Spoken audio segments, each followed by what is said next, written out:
गांधी जी क्या करते थे? हिंसा नहीं करते थे गांधी जी, लेकिन गांधी जी खुद की हिंसा करते थे और खुद की हिंसा से डराते थे अंग्रेजों को। मैं नहीं खाऊंगा खाना। अब अंग्रेज जबरदस्ती पकड़ पकड़ के दूध पिलाते थे, पी ले भैया, ये मर जाएगा तो आफत हो जाएगी। समझ में आया कि नहीं आया? क्योंकि गांधी जी से आपने कभी सोचा गांधी को हिंदुस्तान में इतना सम्मान क्यों मिला और गांधी के प्रति लोगों का इतना प्रेम और इतना आदर? माने गांधी कोई महात्मा नहीं थे, लेकिन महात्मा गांधी बन गए। आपको पता है कभी महात्मा गांधी के बारे में बताया? आप महात्मा गांधी को आप समझते नहीं है, कोई आधी दुनिया नहीं जानती महात्मा गांधी क्या चीज़ थे। अभी इतना अधूरा ज्ञान है लोगों को, वास्तव में कुछ नहीं पता। मेरे हिसाब से तो कुछ नहीं। महात्मा गांधी को अंग्रेज भी नतमस्तक थे। आपको पता है क्यों थे? गांधी को गाड़ी भेजते थे अंग्रेज के, लेके आओ इस आदमी को। गांधी जी अभी तो भाई साहब ने किस्सा सुनाया था, एक धोती में पहुंच गए थे वहाँ उनके उसमें कि भैया ये आदमी क्या है कि भैया हमारा पूरा देश ऐसा है, तो मैं कहाँ से कोट पहन के आ जाता। गांधी जी वास्तव में जब हिंदुस्तान आए थे और अंग्रेजों की जो नीति थी, हिंदू और मुसलमान को अलग अलग डिवाइडेशन कर दिया था उन्होंने। माने क्या करते थे, इनको एक नहीं होने देते थे।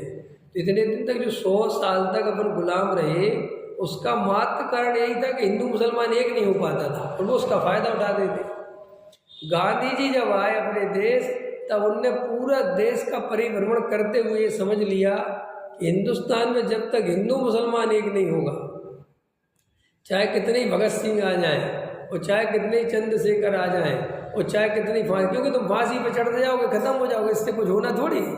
तुमने बम फोड़ दिया है, उनके 2 अंग्रेज मर गए, उनने उठा के तुम्हें फांसी पे चढ़ा दिया, क्या कर लोगे? और तुम्हें इसके बदले 50 आदमी मार देंगे। इससे कभी तो आज़ादी मिलेगी नहीं। लोग कहते ना वो हंसते हंसते फांसी पे चढ़ गए। भैया फांसी पे चढ़ने से आज़ादी नहीं मिलती, समझ में आया? आज़ादी खड़े रहने से मिलती। खड़े रहो, अगर मरी गए तो क्या होगा है? अब आप इस्तीफा दे के चले जाओ, तो भैया मैं चले जाओ तो मैं जो होगा सो हो गई। अब कहने उनने इस्तीफा दे दिया, इससे क्या होगा? और खराब हो गया कि तुम फांसी पे चढ़ गए, तुम्हारा बढ़िया काम हो सकता था तो फायदा थोड़ी हुआ। तो गांधी जी ने सबसे पहले, इतना सुखी आदमी था गांधी बैरिस्टर थे, गांधी पैसे वाले थे, गांधी जी की कोई कमी नहीं थी। आपको बता रहा हूँ सच्चाई, जवाहरलाल नेहरू बहुत बड़े बैरिस्टर थे। इन लोगों को किसी की कुछ भी नहीं पड़ी थी, अंग्रेज इनके पैर छूते थे, इतने समझदार लोग थे। मतलब ये चाहते तो अंग्रेजों के राज में उनके अंडर में रह के पूरी आराम की जिंदगी जीते, राजा महाराजा बन के जीते, कोई किसी की जरूरत नहीं थी। लेकिन इन लोगों ने वो रास्ता नहीं चुना जो आज को अपन गाली देते ना लोग, इनने वो रास्ता नहीं चुना। नेहरू 14 साल जेल में रहे। 14 साल जेल में रहना कोई मजाक बात है? उनकी इंदिरा गांधी को 4-5 साल की छोड़ के गए थे, वो जब लौट के आए थे 19 साल की हो गई थी। वहाँ से लेटर लिखते थे, पत्र विवाह। ये तो गांधी ने क्या किया कि सबसे पहले इस देश में देखा कि आदमी के पास कपड़े ही नहीं है पहनने के लिए, रोटी नहीं है खाने के लिए। वो भैया वो वे तो वहाँ से लंदन से सब कुछ पढ़ के सब गांधी जी को कोई ऐसा मत समझना, गांधी जी बहुत इंटेलिजेंट आदमी थे। तो फिर गांधी ने क्या कहा, तुरंत अपने कपड़ों का त्याग कर दिया। सोचो ऐसा है हम तुम में है कोई? तुम एक दिन के लिए त्याग करके बताओ, मैं तो कहता हूँ छोड़ो। गांधी जी ने इतना पढ़ा लिखा ऊंचे दर्जे का आदमी तुरंत उसी दिन से कहा, आज के बाद जब तक मेरा पूरा देश आज़ाद नहीं होगा, उसकी गरीबी नहीं मिटेगी, मैं कभी आज के बाद कपड़ा नहीं पहनूंगा। सिर्फ इतनी धोती पहनते थे, कम से कम कपड़ा पहनूंगा, वो भी एक धोती। खाने पीने का गांधी जी ने इतना संयम रखा कि भैया नीम की वो खाते थे, वो चटनी गाय की, नीम की। कि अपन को बीमार नहीं पड़ना है, अपने को स्वस्थ रहना है, नेचर केयर का पालन करना है, क्योंकि अपन को अंग्रेजों से लड़ना है। और उनने हिंदू मुस्लिम के प्लेटफॉर्म जो इतने गहरी खाई पड़ी थी, उस खाई को अपनी त्याग से, अपने तपस्या से, अपने समर्पण से भर दिया कि सब हिंदू। फिर उनने जो बनाया ना, ईश्वर अल्लाह तेरे नाम सबको सन्मति दे, ये भजन इसलिए कि सब एक हैं, अपन अलग अलग नहीं है। अपन के असली दुश्मन जो अंग्रेज हैं, अपन सब एक हैं, ऐसे करते करते वो आज़ादी की लड़ाई लड़ी, उनको एक अब किसी को कुछ पता ही नहीं समझ में। अब किसी को कुछ पता था तो है ही नहीं, कुछ नहीं पता किसी को अभी हिंदुस्तान के इतिहास। और जैनियों को तो मेरे हिसाब से शायद ही कुछ पता ही नहीं है। अभी कुछ जैनियों की जो बुद्धि खराब हो रही है वो इसलिए खराब हो रही है कि जैनियों को अपना इतिहास पता नहीं है कि हमारा असली हमारा शत्रु कौन है, असली हमारी स्थिति खराब किसने की है। हमारे तो अपन तो अपने को तो पता नहीं किसने क्या किया, तुम्हें एक ऐसा प्रोपगेंडा चलाया गया, ऐसा प्रोपगेंडा चला दिया कि ये मुगल खा जाएंगे, समझ में आएगा। और तुम्हें जबकि ये नहीं पता कि सबसे ज़्यादा अत्याचार जब ये नहीं थे तब होता था हमारे साथ। ये आ गए तो हम पीछे हट गए और वो सारा इधर निपट गया केस। आपने 7वीं 8वीं सदी में कितने मुनिराजों को घानी में फेल दिया, 6 महीने शास्त्र जलाए, और अभी भी सारे मंदिर जो हमारे हैं जिन पे वो किसके कब्जे में है भाई, किसके पास है, कभी सोचो तो। लेकिन जैनियों को तो भाई साहब बिल्कुल पता ही नहीं। जैनी तो ऐसे मुरीद है कि जाके वो आरएसएस में भर्ती हो जाते हैं जैनी, पता ही नहीं है, कुछ भी पता नहीं है अपना इतिहास। तो ये क्यों है कि कभी अपन पढ़ते लिखते नहीं है। देखो भाई, लौकिक में भी अलौकिक में भी बात ऐसे ही है। तुम लौकिक में पढ़े लिखे नहीं हो तो वहाँ मूर्ख बनोगे, और धर्म के क्षेत्र में पढ़ोगे लिखोगे नहीं तो यहाँ भी मूर्ख बनोगे। पढ़ना लिखना दोनों जगह अनिवार्य है। खुद पढ़ो, समझो, किसी की बातों में मत आओ। नहीं समझ में आया? जैनियों को तो जीवन में भूल कर भी, अरे सब जैनों को बिल्कुल निर्णय पूर्वक हमें वो पार्टी चाहिए जो अल्पसंख्यकों का ध्यान रखे, जो अल्पसंख्यक विरोधी ना हो, हमें उसका ही समर्थन करना है। क्योंकि हमारे लिए वो आदमी बहुत खतरा वाला है जो बहुमत की बात करता है। हमारा ध्यान कौन रखेगा भाई? जो अल्पमत का ध्यान रखेगा, अल्पसंख्यक का। अभी देखो बोले ना, एक महाराज बोले ना, अभी मैं नाम तो नहीं, उन्होंने बोला कि उनके पास आरएसएस प्रमुख आए। अभी सच्ची घटना सुना दी उनने, पहली बार सुनाई, किसी को सुनाते नहीं कोई। यही दिल्ली की बताई उनने कि आए और उन्होंने कहा कि भैया हम जैनी सबसे कम हैं। क्या है? हम सबसे कम हैं, तो हमें अल्पसंख्यक का दर्जा क्यों नहीं देते? तो पता क्या कहा उस प्रमुख ने? ये भूल कर भी दिमाग नहीं लगाना, तुम सब हिंदू हो। बिल्कुल ये बोला है, तुम सब हिंदू, तुम्हारा कोई अलग अलग नहीं है, तुम क्या कर रहे हो? हाँ, अलग होने की कैसे सोच रहे हो? और तुम सब हिंदू हो। अब ये सोचो, ये थ्योरी कहाँ से आई? अभी आपको पता भी तुम्हें अल्पसंख्यक का दर्जा किसने दिलवाया है? अभी ये अल्पसंख्यक हो गए जैनी, किसने कराया था? कांग्रेस ने कराया है, और कांग्रेस में भी राहुल गांधी ने कराया। और उसमें भी जब प्रदीप अपना झांसी वाला, और सुनो स्टेटमेंट, ये आया ना जिस दिन पीएम बनकर मोदी, इसने आते ही साथ बोला था ये कानून किसने पास कर दिया, इनको अल्पसंख्यक क्यों बनाया? क्या जरूरत है इनको अल्पसंख्यक बनाने की? हमारे ही है। क्यों भैया? हमारा धर्म वैदिक परंपरा, और आपको और बता दूं, सुन लो, वैदिक परंपरा और श्रमण परंपरा इस भारतीय संस्कृति की सबसे 2 प्राचीन परंपराएं हैं। कौन सी? महावीर के समय से भी पहले की, पारसनाथ के समय भी आ गई थी वैदिक परंपरा। वैदिक परंपरा और श्रमण परंपरा 2 प्राचीन परंपराएं, और इनमें असलियत में जो श्रमण परंपरा है वो वैदिक परंपरा का जो यज्ञ हवन हिंसा ये सब जो काम करते थे, इनकी खिलाफत श्रमण परंपरा ने की। तो ये आज से नहीं था विरोध, हमारी उनकी कभी बनी नहीं। इनने दिगंबर साधुओं को जो घानी में पेला, वो दुश्मनी आज की नहीं है। जो जैन ग्रंथों को जलाया गया, जो अपनी हालत हुई ना, वो हम महावीर भगवान का उठा के पढ़ो इतिहास कि क्या हुआ था। तो ये आज की कहानी नहीं है ये। और सुनो, वैदिक परंपरा और श्रमण परंपरा में तीर्थों के बारे में सुनो, तीर्थों की कहानी सुनो। वैदिक परंपरा के जितने भी तीर्थ हैं वे सब नदी किनारे हैं। कहाँ है? उनका एक भी तीर्थ कभी पहाड़ों पे नहीं रहा। उनके जितने भी तीर्थ बने वो नदी किनारे बने, क्योंकि उनका धर्म राग रूप था। तो वे ऐसी जगह जहाँ उनको पानी पीना सब व्यवस्था उनकी शहर के पास नदी किनारे बनाते थे अपने आश्रम। समझ में, उनकी परंपरा पढ़ने आते थे, शिष्य वहाँ चलता था, क्योंकि उनके यहाँ तो गुरु शिष्य और गुरु को ले चलता था।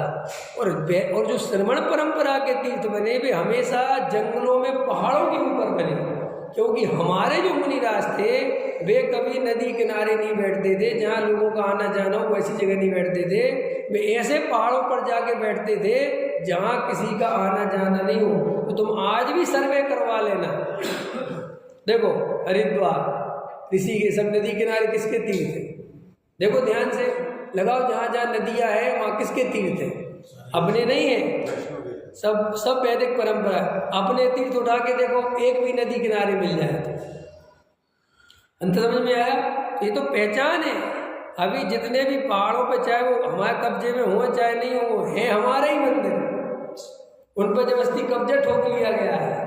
अभी अपना बद्रीनाथ क्या है, वहां पर साक्षात आदिनाथ भगवान है। तो ये विचार नहीं आता रमेश जी के है ये करा किसने है, ये किसने करा है। लेकिन एक ऐसा क्या कहना चाहिए, रोज रोज झूठ बोलने से आदमी को सच लगने लगता है। रोज आपको डर दिखा के, भय दिखा के आपको ऐसी तस्वीर बदल दी है, आपको लगता है कि पता नहीं क्या होगा क्या होगा क्या होगा। अगर ये मुसलमानों का राज आ गया तो पता नहीं क्या होगा क्या होगा। 500 वर्ष राज कर लिया, क्या हुआ, तुम्हारा जैन धर्म सुरक्षित रहा कि नहीं रहा, सब रहा कि नहीं रहा। और असली बात तो ये है कि वे इतना समझते ही नहीं है। हाँ, ये असली तो यहाँ जड़ है, असली जड़ तो यहाँ है। उनको तो पता ही नहीं है तुम्हें कुछ भी, उनको तो जो आता जाता तोड़ दो, उनको इससे ज्यादा कुछ नहीं आया। और वो भी उनमें एक हुआ था वो तोड़ने वाला, सब नहीं हुए। वो बुद्धि का कमजोर ही था औरंगजेब, क्योंकि उसने अपने बाप को ही डाल दिया था। सो वो तो भैया कहीं भी पैदा हो सकता है, उसकी तो कोई बात नहीं, लेकिन एक उसके कारण सबको कर दिया बदनाम। मेरा कहना ये है कि अपन को ये जागृति नहीं है, पढ़ते नहीं, समझते नहीं कुछ भी, तो चाहे जो आगे बेवकूफ बना जाता है। आजकल भी सारे अल्पसंख्यक इकट्ठे हो जाए ना, तो अपने आप ही बहुसंख्यक हो जाए। हमारा तो एक ही बात है, सब जैनियों के लिए एक ही संदेश है कि हमारा वोट कभी भी उस पार्टी को नहीं जाना चाहिए जो जैनियों के विरोध में हो। किस रूप में? अंदर खाने, जो अल्पसंख्यक के हित में काम करता हो, जो अल्पसंख्यक अपने लिए तो वो हितकारी है। और जो सोच समझ के आपको निर्णय करना है।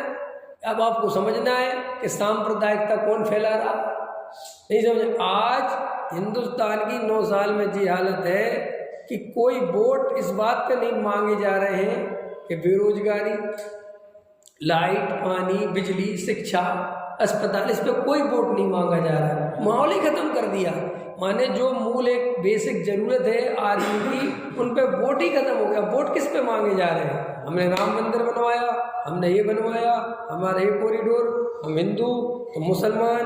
अब माने जातिवाद, सांप्रदायिकता, इसको 9 साल में इतना इम्प्रूव कर दिया गया। आज आपके दिमाग में बेरोजगारी की समस्या नहीं आ रही, आपके दिमाग में आता हिंदू मुसलमान। ये कहाँ से आया? आगे 9 साल पहले तो नहीं था। अभी अभी इतना क्यों डेवलप हुआ? क्योंकि इसको डेवलप किया गया है। जैसे अंग्रेज जानते थे कि अगर हमें इस देश पर राज करना है तो ये अलग अलग होने चाहिए, ऐसे ये जानते हैं कि ये अलग अलग होने चाहिए, तो ये सब डर के हमें वोट देंगे। राजनीति भय के कारण आपको वोट। अभी एक बम गिर जाए तो आप बटन दबा दो उसका, क्योंकि आपके दिमाग में ये डाल दिया गया कि ये बचा लेंगे और ये मार डालेंगे। जबकि ना कोई दोनों बचाने वाले हैं ना मारने वाले हैं, असलियत कुछ और है। भाई साहब समझो, ये बाहर के लिए, लौकिक जीवन के लिए इतना बोला मैंने कि हम जैनों को अपने जैन धर्म की रक्षा हम लड़के नहीं कर सकते। भाई साहब, इंजीनियर साहब, हमारे हाथ में हथियार बतियार, हमें लड़ना जगह पर भाव खराब थोड़ी करना। लेकिन ठीक है, हम लोकतंत्र में रहते हैं और एक मताधिकार है हमारे पास। जैनी कम हो, कितने ही कम हो, लेकिन अगर एक बात कह दें कि जो हमारे खिलाफ जाएगा हम उसे वोट नहीं देंगे, अगर हमारा गिरनार वापस नहीं तो हमारा एक वोट नहीं जाएगा, बात खत्म। भाई साहब सरकार हिल जाती है, क्योंकि इनको एक एक वोट जान से प्यारा होता है। हाँ, अब जा रहा ना वहाँ, अभी जो माहौल बना जरा सा साधुओं के बीच में, तो घबरा के पहुंच गया। और देखो उनसे बोला आप चिंता मत करो, गिरनार की समस्या निपटाऊंगा। अरे वाह वाह वाह। और अभी खुश हो रहे जैनी सोच रहे कि तू वहाँ 15 साल रह के आ गया और तूने मुंह बंद करा के रखे सबके। क्यों भाई साहब, सबके मुंह बंद करा के रखे हैं, इसी ने मुंह बंद कराया। अभी सुनो, ये 300 आदमी गया था अपना वहाँ पे, और 300 आदमी ने जय जय नेमीनाथ की जय लगाई। तो इतना चिढ़ गया वो, जो उसने अभी बोला है समझना मेरी बात, ध्यान देना, सुनना पूरी बात। इतनी कितना सिर्फ हमने जय जय बोली, और हमें वहाँ 20 साल से कुत्तों की तरह व्यवहार किया जा रहा है। हम उस मंदिर में ऊपर 5 टोंग पे पहुँचे, भाग इधर से, मारेंगे तेरे को पकड़ के। ऐसा हमसे बोला गया कि नहीं बोला गया? आज से 14 साल पहले चढ़े थे हम गिरनार जी में, और ऐसा दुत्कार के भगाया जाता। हमने तो भैया कुछ नहीं करा, हम तो भैया शांति तुम्हारे तो। और आज हमारे 300 आदमी जय जयकार बोला है, तो आप मुनिराज को चाकू मार दिए थे वहीं पे इन्हीं लोगों ने, तब किसी को कुछ नहीं हुआ। और आज वो कह रहा हूँ कोर्ट में घसीटेंगे, एक बयान के लिए सब मुनिराजों को कोर्ट में घसीटेंगे। देखो 1 लाख घोषणा हो गई है। अरे मेरी, अरे सुनो, अरे सब समझौते हो गए। मेरा कहने मतलब ये है कि हम एक मिनट में देखो आप क्या स्थिति है। आप बोल के तो देखो, आपके साधु तो बोल के देखे। अब तुरंत जाके वो समझ गया राजनीतिक स्टैंड के भैया अभी तो जरूरत है, क्योंकि मध्य प्रदेश सबसे ज्यादा जैनी है। माने आप कहते हैं भाई वोट बैंक की ताकत नहीं, क्यों नहीं है? बहुत ताकत है। आप कुछ मत करो, सिर्फ ये बोलते रहो कि अब हम वोट नहीं देंगे। हम कह रहे भाई साहब आप कहीं मत जाओ, आप तो कहीं मत जाओ, बस ये बोलते रहो। चुनाव का टाइम, ये देखो, ये तुम्हारे जितने भी आरक्षण वाले हैं, ये जाट गुर्जर वगैरह जितने भी होते हैं, देखो ये क्या करते, चुनावों के टाइम पढ़ते हैं। ये देख ले तो 3 महीना पहले चुनाव, बस आ गए स्टेशन पे, आओ बैठ गए पटरियों पे। अब भाई साहब हल्ला मच जाता है, क्योंकि पटरियाँ सबसे अच्छी, ट्रेन नहीं चलेगी, अपने आप हल्ला होगा। और फिर अब हमारा काम करो वरना वोट नहीं देंगे। हम कह रहे अपन सबसे, लोकतंत्र में आपको वोट ही सबसे बढ़ाते हैं। लोकतंत्र माने वोट की ताकत। लोग कहते हैं हमारे देने से क्या होगा, अरे कमाल है भाई, तुम्हारे देने से क्या होगा, तुम मत देना, बस बाकी जो होगा सो देखी जाएगी, तुम अपना तो रखो। आज अगर एक जैन समाज पूरा इकट्ठा होकर श्वेतांबर दिगंबर एक हो जाए, और एक सिर्फ इस बात के लिए, देश में इस बात के लिए कि एक कमेटी बनेगी और वो कहेगी कि वोट इसको जाना है, वोट उसी को ही जाएगा, बच्चे का, बात खत्म। भाई साहब तुम्हारे दरवाजे पीएम आएगा, बोलो, कहेगा साहब काम बताओ क्या करना है, लेकिन तुम्हें ये होता ही नहीं है। आपस में लड़ करने से फुर्सत नहीं है। और दूसरी बात, आधे 50% जैनी अपने को हिंदू मानते हैं, तो अब जैन धर्म का बचेगा क्या? हम क्या करें? सीधी सी बात है, नहीं समझ में आया, उनको पता ही नहीं जैन धर्म क्या है। मैं तो कह रहा सब एक ही है, क्या फर्क पड़ता? तुम लोग फालतू अपनी ढबली अलग बजाते हो, एक ही है। हाँ एक ही है। अपने कितने जैनी आरएसएस में शामिल हैं? हाँ बहुत है। बोलो, उनको लगता है कि हमें बचा लेंगे। अरे कौन किसको बचा लेगा? अरे व्यर्थ की बातें हैं। और तुम किसका समर्थन करते हो, क्या करते हो, तो कुछ अता पता नहीं है। अभी अपन को इतिहास पढ़ना चाहिए, इतिहास नहीं पढ़ते, यही सबसे बड़ी गलती है। अब्दुल कलाम ने कहा है बहुत अच्छा, अब्दुल कलाम हमेशा कहता है कोई भी बात किसी के कहने सुनने से कभी नहीं माननी चाहिए जब तक आप उसकी गहराई में जाके खुद ना पढ़ो, समझो। हमने गांधी की तारीफ कर दी तो तुम गांधी की तरफ मत जाओ, पढ़ो गांधी दर्शन, पढ़ो ना भाई कि गांधी कितना महान क्यों है। नहीं, हर आदमी पढ़ो ना कि इतना महान है क्यों। अभी क्रिकेट के बारे में बोल रहा हूँ, सचिन क्रिकेट का भगवान है, सचिन जो है क्रिकेट का भगवान है, तो वही किसी के कहने से मत मानो। पहले सचिन के 2-4 गेम देखो, उसका बल्ला चलाने का तरीका देखो, तब समझ पाओगे कि यार इसे वास्तव में किसी ने भगवान क्यों कहा है। उसके आगे कोई निकल भले ही जाए, लेकिन उसने तो वो आदमी है जिसने क्रिकेट को कितने रूप में खेला जा सकता है, बल्ले को कितने रूप में घुमाया जा सकता है, वो उसने सिखाया दुनिया को। जब दुनिया बल्ला ऐसा घुमाना जानती थी, उसने ऐसा भी घुमाना सिखाया, उसने ऐसा भी घुमाना सिखाया, उसने ऐसा भी घुमाना सिखाया। तो अब उसके बाद कोई आ जाए वो अलग चीज़ है, लेकिन जड़ ऐसे ही अपन को कोई आदमी किसी के बारे में कह रहा तो पढ़ो। किसी ऐसे तो जैन धर्म यही तो सिखाता है कि साहब जैन धर्म महान है। जैन धर्म कहता नो, तुम जैन धर्म की गहराई में जाओ, पढ़ो, समझो, तो पता चलेगा कि जैन धर्म क्या है।